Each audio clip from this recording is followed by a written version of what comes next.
مداربہ دو یا دو سے زیادہ لوگوں کے درمیان شراکت داری کا ایک معاہدہ ہے جس کے تحت ایک پارٹنر فنڈز فراہم کرتا ہے اور دوسرا پارٹنر فنڈز مینیج کرتا ہے۔ جو پارٹنر فنڈز مہیا کرتا ہے وہ رب المال کہلاتا ہے اور جو پارٹنر فنڈز مینیج کرتا ہے اسے مدارب کہا جاتا ہے۔ اس شراکت داری سے حاصل ہونے والا نفع دونوں کے درمیان متفقہ تناسب سے بانٹ دیا جاتا ہے اور نقصان اگر مدارب کی غفلت یا کوتاہی سے نہ ہوا ہو تو تمام مالی خسارہ رب المال کو برداشت کرنا پڑتا ہے، جبکہ مدارب کا خسارہ سروس اور متوقع منافع کھونے کی صورت میں ہوتا ہے۔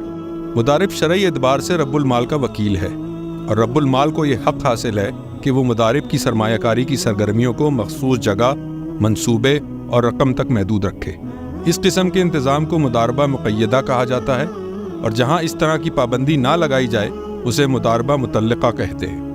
مداربہ ان لوگوں کے لیے مفید ہے جن کے پاس سرمایہ ہے لیکن وہ بزنس کرنے کی مہارت نہیں رکھتے یا ان کے پاس بزنس کرنے کا وقت نہیں، جیسا کہ اساتذہ، ڈاکٹر، انجینئر وغیرہ۔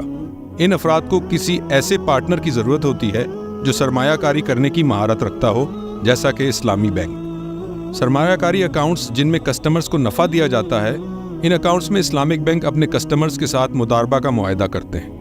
اسلامی اصولوں کے مطابق قرض کے معاملے میں کسی قسم کا نفع یا فائدہ پہنچایا نہیں جا سکتا، اس لیے اسلامک بینک سیونگ اکاؤنٹ میں قرض کے برعکس شراکت داری مداربہ کی بنیاد پر ڈپازٹ وصول کرتے ہیں۔ یوں اسلامک بینک میں کرنٹ اکاؤنٹ اور سیونگ اکاؤنٹ کی شرعی نوعیت کنونشنل بینکوں سے مختلف ہوتی ہے۔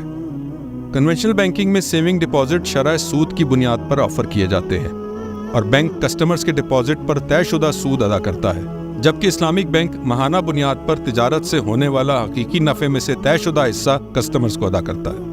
اس اعتبار سے کنونشنل سیونگ ڈپازٹ اور اسلامک سیونگ ڈپازٹ میں دو بنیادی فرق ہیں۔ اسلامک بینک کسٹمرز کے ڈپازٹ کو شریعت کے مطابق جائز کاروبار میں لگاتا ہے، جبکہ کنونشنل بینک جائز ناجائز کا خیال رکھنا ضروری نہیں سمجھتا۔